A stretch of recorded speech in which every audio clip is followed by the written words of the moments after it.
Kagulat World, buong mundo nagliliyab. Alexandra Ayala, ang 20-year-old tennis queen ng Pilipinas, patuloy na ginugulat ang mundo sa Mutua Madrid Open 2026. Pagkatapos ng dominant straight sets win laban kay Anastasia Pavlyuchenkova, 6-3, 6-3, handa na siyang harapin ang malaking hamon sa second round, ang world doubles number 1 at number 19 seed na si Elise Mertens ng Belgium. Ito na ang round of 64 clash na nagpainit sa buong tennis world, clay court battle, na puno ng drama, hype at Pinoy pride. Hindi basta-basta ang kanyang round 1 performance. Ipinakita ni Alex ang kanyang improved clay game, blazing speed, fearless shot-making, at rock-solid mental focus. Sa loob lang ng 1 oras at kalahati, nilusot niya ang dating French Open finalist at nagbigay ng statement win. Ang damdamin ng fans pagkatapos ng laban? Pure electricity. Maraming Pilipino ang nag-share ng overwhelming joy at relief. Third year in a row advancing past the first round, ang common feeling. Parang may bagong buhay sa kanyang game. At ang momentum na ito ay nagbigay ng sobrang confidence para sa susunod na laban. Pero ngayon, mas matindi ang test. Si Elise Mertens, 30-year-old veteran, world number 21 sa singles pero reigning doubles powerhouse na may maraming Grand Slam titles sa kanyang belt. Kilala siya sa kanyang consistency, smart tactics, at ability na magdomina sa big points. Ang head-to-head? Si Mertens ang may 1-0 lead. Noong 2023 sa Monastir Hardcourt, nanalo siya ng 7-5, 6-0. Pero ito ngayon ay clay sa Madrid. Ibang surface, ibang story. Maraming analysts at fans ang nag-highlight nito. Curious to see how this matchup plays out on clay ang vibe. Hindi na basta rematch. Ito ay pagkataon para kay Alex na ipakita ang kanyang growth mula noon. Tingnan natin ang comparable stats para mas maunawaan ang laban. Si Alex, ranked number 44, ay nasa rising trajectory. Produkto ng Rafael Nadal Academy, may explosive athleticism at patuloy na umuunlad sa clay. Sa 2026 season, ipinakita niya ang kanyang resilience at shot variety.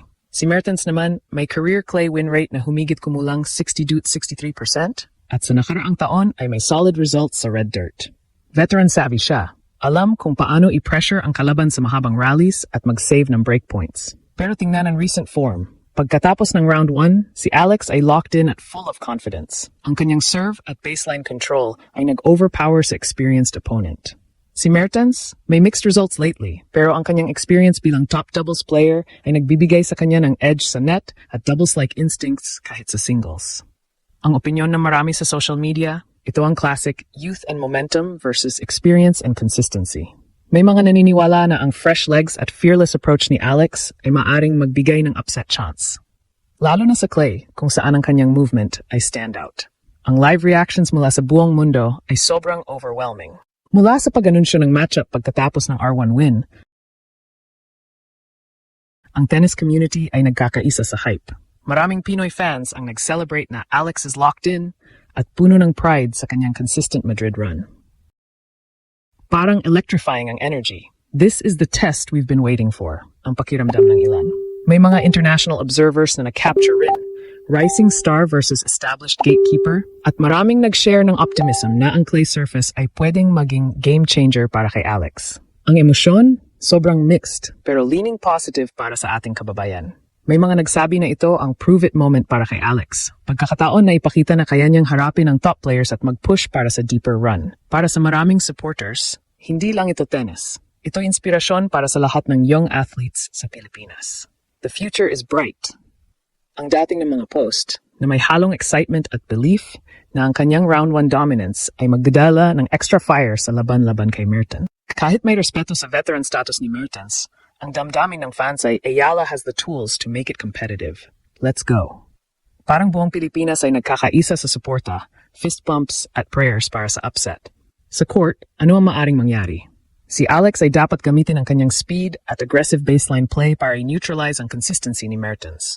Ang kanyang improved clay movement na nakita natin laban kay Pavlyuchenkova ay susi. Si Mertens naman ay magre-rely sa kanyang veteran IQ, strong return game, at ability na mag-adapt sa mahabang points. Predictions mula sa iba't ibang sources ay mixed. Karamihan ay naniniwala pa rin sa Mertens dahil sa ranking at experience. Pero maraming nagbibigay ng shot kay Alex sa 3-setter dahil sa home court-like support at momentum.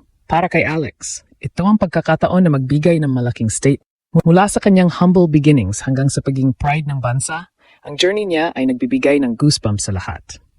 Ang mga fans na sumusuporta live o online ay nagbabahagi ng personal stories. Mga bata na nai-inspire maglaro ng tennis,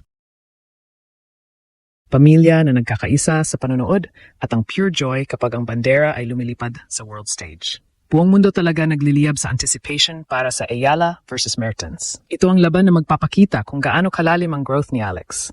Manalo man matalo, siguradong mag-iiwan siya ng marka at magbibigay ng inspirasyon sa milyon-milyon. Buong mundo nagliliyab. Si Alex, ang 20-year-old pride ng Pilipinas, muling yumanig sa Mutua Madrid Open matapos ang dominant straight sets win laban kay Anastasia Pavlyuchenkova, 6-3, 6-3. Isang malinis, kontrolado, at confidence-filled performance na nagpadama sa buong tennis world na iba na si Alex ngayon. Hindi lang siya basta rising star, isa na siyang legit threat sa clay. Pero kung akala mo doon nagtatapos ang kwento, nagkakamali. Dahil sa round of 64, haharapin niya ang mas malaking hamon. Ang world doubles number 1 at number 19 seed na si Elise Mertens. Isang veteran na kilala sa consistency, tactical intelligence, at composure sa big moments. Ito na ang laban na hinihintay ng lahat. Youth versus experience, momentum kontra stability. Balikan natin ang round 1 performance ni Alex. Sa loob ng mahigit isang oras, ipinakikita niya ang kanyang evolution. Mas mabilis ang galaw, mas aggressive ang shot selection, at higit sa lahat, mas matatag ang mental game. Hindi niya pinatagal ang laban. Diniktik niya ang dating French Open finalist gamit ang precision at teaming. Fans, halos sumabog sa saya. Locked in si Alex, ang sigaw ng marami. Pangatlong sunod na taon na nakalusot siya sa first round sa Madrid. Consistency na hindi na aksidente. Pero, ibang level si Mertens. Si Mertens, 30 years old, ay hindi lang basta top 25 singles player. Isa siyang elite competitor na may malalim na experience sa Grand Slam level. May head-to-head advantage pa siya laban kay Alex. Matapos manalo noong 2023 sa Monastery. Pero tandaan, hard court yun. Ngayon, clay ng Madrid. Ibang battlefield, ibang dynamics. Dito papasok ang pagkakataon ni Alex. Sa clay, mas lumalabas ang kanyang strengths, movement, endurance, at shot variety. Bilang produkto ng Rafael Nadal Academy, halata ang comfort niya sa surface na ito. Si Mertens naman ay may solid clay record, pero hindi siya overpowering. Ang kanyang laro ay nakabase sa consistency at smart placement. Kung mabasag ni Alex ang rhythm niya, pwedeng mag-shift ang momentum. At yun ang sinasabi ng maraming fans at analysts. This is winnable. Hindi madali, pero posible. Sa social media, ramdam ang init. Pinoy fans, all-out support. International observers, curious at excited. This is the test, sabi ng iba. Prove it moment ni Alex, dagdag pa. May respeto kay Mertens, pero may paniniwala rin na kayang sumabay ni Alex, lalo na kung dadalhin niya ang parehong intensity mula sa first round. Sa loob ng court, magicing chess match. Kailangan ni Alex gamitin ang kanyang speed at aggression para i-pressure si Mertens. Kailangan niyang maging fearless, walang hesitation sa big points. Si Mertens naman, aasahan ang kanyang veteran IQ, returns, at ability na pahabayin ang rallies hanggang magkamali ang kalaban.